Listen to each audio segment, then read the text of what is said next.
నమస్తే, welcome to our voice. నేను journalist Navata. All eyes on Paschim Bengal. పశ్చిమ బెంగాల్లో ఏం జరుగుతోంది? జిహాదీ మూకలకు స్వేచ్ఛ కల్పించిన అక్కడి ప్రభుత్వం మీద ఎందుకు యాక్షన్ తీసుకోవట్లేరు? వ్యక్తులు మరణిస్తున్నా, ఆస్తులు కోల్పోతున్నా, హిందువులు పారిపోతున్నా అక్కడ ఏం జరుగుతోంది? ఒక సాకు మాత్రమే. హిందువులే లక్ష్యంగా పశ్చిమ బెంగాల్లో దాడులు జరుగుతున్నాయని చెప్పడంలో ఎలాంటి అతిశయోక్తి లేదు. దీని వెనుక చాలా పెద్ద కుట్ర ఉంది అని కూడా ఈరోజు బీజేపీ నేతలతో పాటు సమాజం విమర్శకులు మాట్లాడుతున్నారు. దీనికి సంబంధించి సుప్రీంకోర్టును కూడా ఆశ్రయించారు. సిట్ కొరకు సిట్ దర్యాప్తును చేయమని చెప్తున్నారు. 5 రోజుల పసిపిల్ల నుంచి మొదలు పెడితే పశ్చిమ బెంగాల్లో అతి దారుణంగా బంగ్లాదేశ్లో హిందువులు ఎలా అయితే పారిపోయారో, బంగ్లాదేశ్లో హిందువుల ఇండ్లలోకి వెళ్ళి ఎలాగైతే మారణ హోమం సృష్టించారో, యాజ్ ఇట్ ఈజ్ ఈరోజు పశ్చిమ బెంగాల్లో అదే జరుగుతోంది. కానీ బంగ్లాదేశం జిహాదీలకు అడ్డా. బంగ్లాదేశ్ ముస్లిం దేశం. అక్కడ మైనారిటీలుగా ఉన్న హిందువులు పారిపోయారు అన్నా కూడా బాధపడ్డాం మనం. ఆల్ ఐస్ ఆన్ బంగ్లాదేశ్ అని పోరాటం చేశాము. బంగ్లాదేశ్ హిందువులకు మద్దతుగా ప్రపంచవ్యాప్తంగా అందరూ నిలబడ్డారు. కానీ ఈరోజు భారతదేశంలోనే హిందూ స్వరాష్ట్ర సాధన కోసం ఎందరో వీరులు, చక్రవర్తులు ప్రాణత్యాగం చేసిన ఈ దేశంలో ఒక రాష్ట్రంలో హిందువులు పారిపోతుంటే ప్రపంచం దీన్ని ఎలా చూస్తుంది? ఎందుకు? దీని గురించి కుహానా మేధావులు, సెక్యులర్లు, కమ్యూనిస్టులు, సెలబ్రిటీలు నోరు మెదపటం లేదు.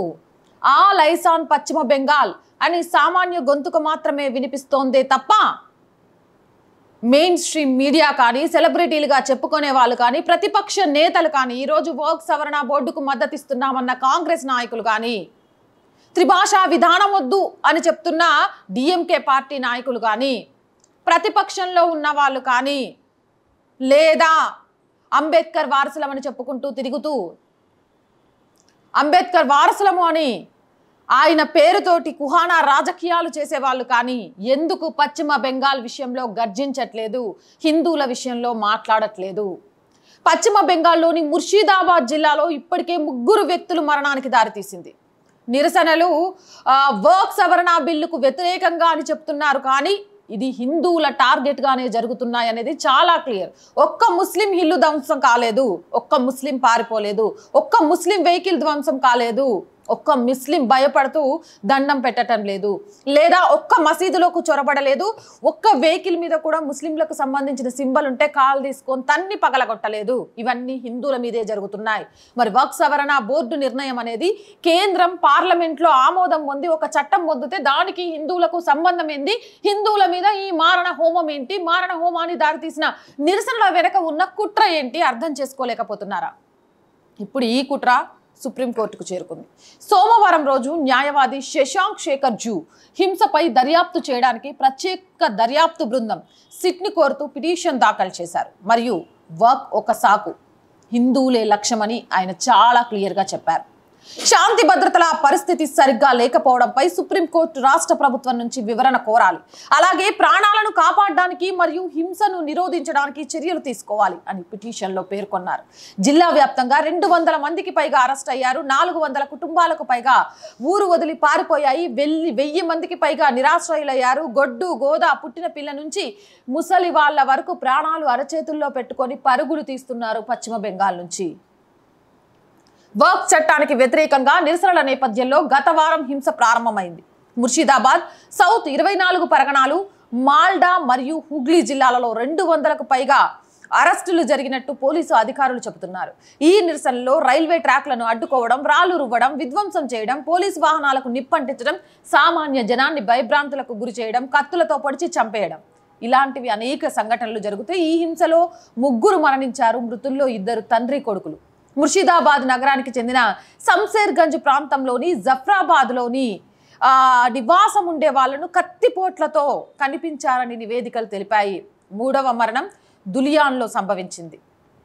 చట్టం అమలును వ్యతిరేకిస్తున్న మమతా బెనర్జీ పశ్చిమ బెంగాల్లో సవరించిన వర్క్ చట్టాలను తన ప్రభుత్వం కింద అమలు చేయబోమని ముఖ్యమంత్రి మమతా బెనర్జీ బహిరంగంగా ప్రకటిస్తూ జిహాదుల కోపానికి ఆద్యం పోశారు అని చెప్పొచ్చు.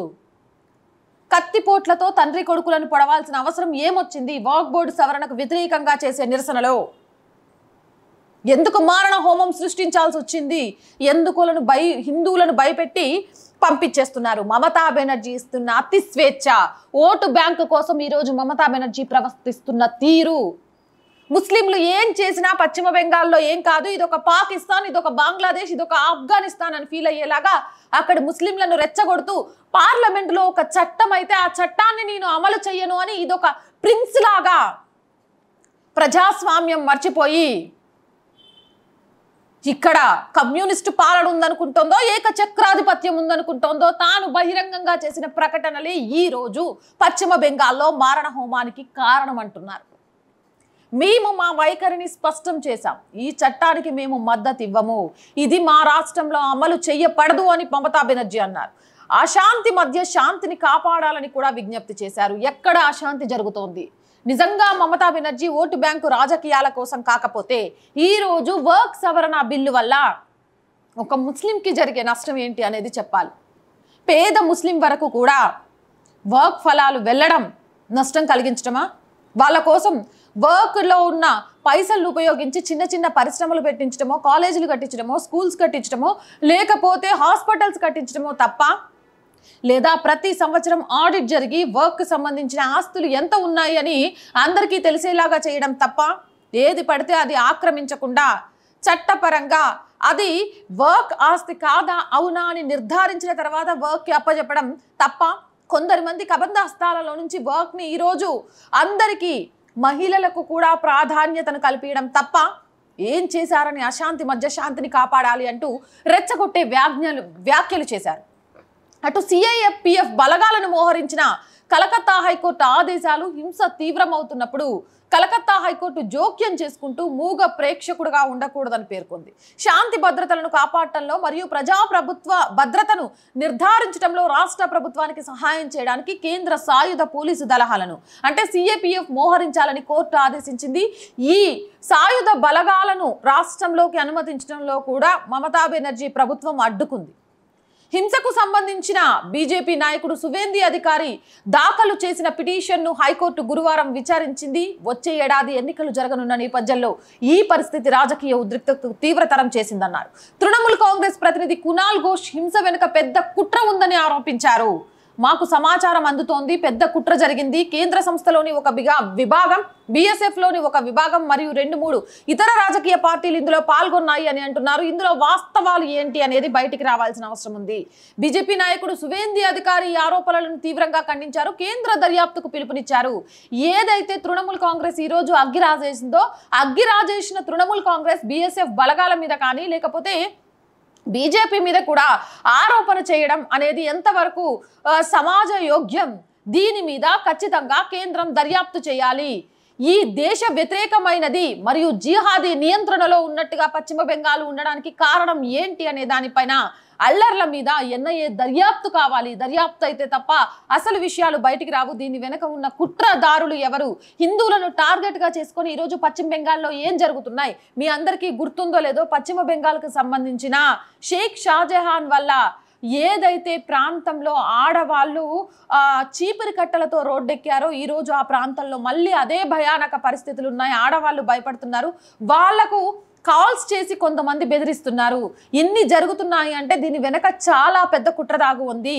ఈ కుట్రను బహిర్గతం చేయాల్సిన అవసరం, బాధ్యత కేంద్ర ప్రభుత్వం మీద ఉంది.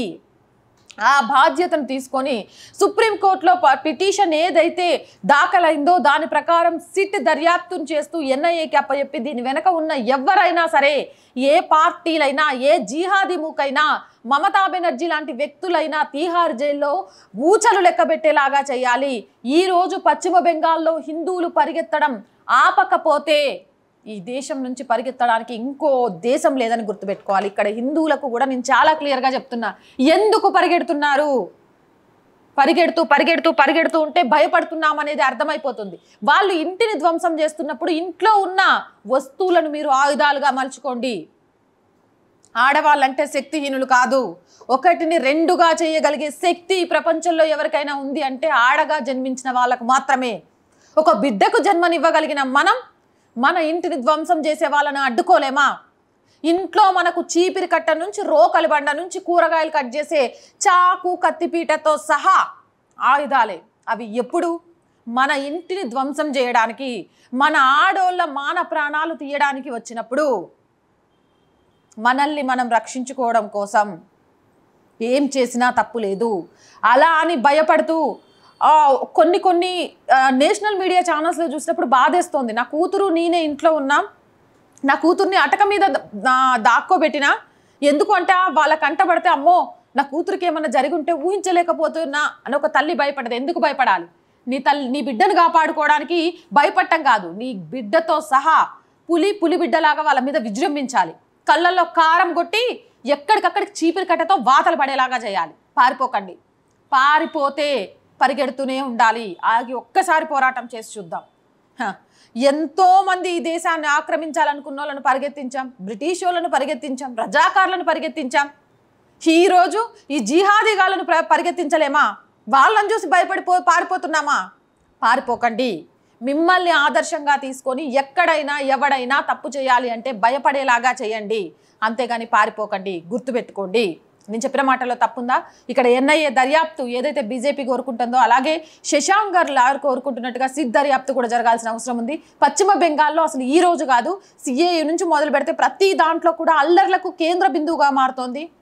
రేపు రానున్న రోజుల్లో భారతదేశానికి పెద్ద తలనొప్పిగా పశ్చిమ బెంగాల్ మారిపోవడానికి మమతా బెనర్జీ నేతృత్వంలో చాలా పెద్ద ఎత్తున కుట్ర జరుగుతుంది అని విశ్లేషకులు కూడా అభిప్రాయపడుతున్నారు. కాబట్టి దీన్ని చాలా టేక్ ఇట్ ఈజీగా తీసుకోకుండా కేంద్రం దీని మీద సరైన యాక్షన్ తీసుకోవాల్సిన అవసరం ఉంది. ఉందంటారా లేదంటారా? కామెంట్ సెక్షన్లో పెట్టేయండి. మోర్ వీడియోస్ కోసం ఛానల్ని వెంటనే సబ్స్క్రైబ్ చేయండి. నచ్చిందా? లైక్ చేయండి, షేర్ చేయండి, సపోర్ట్ చేయండి. ఛానల్ చూస్తున్న ప్రతి ఒక్కరికి చిన్న రిక్వెస్ట్ అండి, ప్లీజ్ ఛానల్ని సబ్స్క్రైబ్ చేశారా అనేది ఒక్కసారి చెక్ చేయండి. సబ్స్క్రైబ్ చేయకుంటే ప్లీజ్ సబ్స్క్రైబ్ అవర్ ఛానల్. కంటెంట్ని మీకు తెలిసిన అన్ని గ్రూపుల్లో షేర్ చేస్తూ ప్రతి వీడియోను లైక్ చేయండి. అలాగే ఆర్ వాయిస్కి ఆర్థికంగా చేయూతనియండి. మీరు చేసే ప్రతి చిన్న సహాయం కూడా ఆర్ వాయిస్ నిలదొక్కుకోవడానికి మాకు ఎంతగానో ఉపయోగపడుతుంది. ఎలా సపోర్ట్ చేయాలి అనుకుంటున్నారా? సబ్స్క్రిప్షన్ పక్కనే జాయిన్ అనే బటన్ ఉంటుంది. 1 to 5 లెవెల్స్ ఉంటాయి. ఏదో ఒక లెవెల్లో సపోర్ట్ చేయండి. లేదా స్క్రీన్ మీద గూగుల్ పే, ఫోన్పేతో పాటు అకౌంట్ డీటెయిల్స్ కూడా ఉన్నాయి. మీకు తోచిన సహాయం చేయడం ద్వారా ఈ ఛానల్ని నిలబెట్టడం కోసం ప్రతిక్షణం పరితపిస్తున్న మాకు చేయూతగా నిలవండి. వ్యాపార ప్రకటనల కోసం 8328500576 నెంబర్ని సంప్రదించండి. అలాగే ప్రజా సమస్య ఏదైనా మీ గొంతుకను మా గొంతుకగా వినిపిస్తాం. 8328500576 నెంబర్కి వాట్సాప్ ద్వారా తెలియజేయండి. జై హింద్, జై భారత్.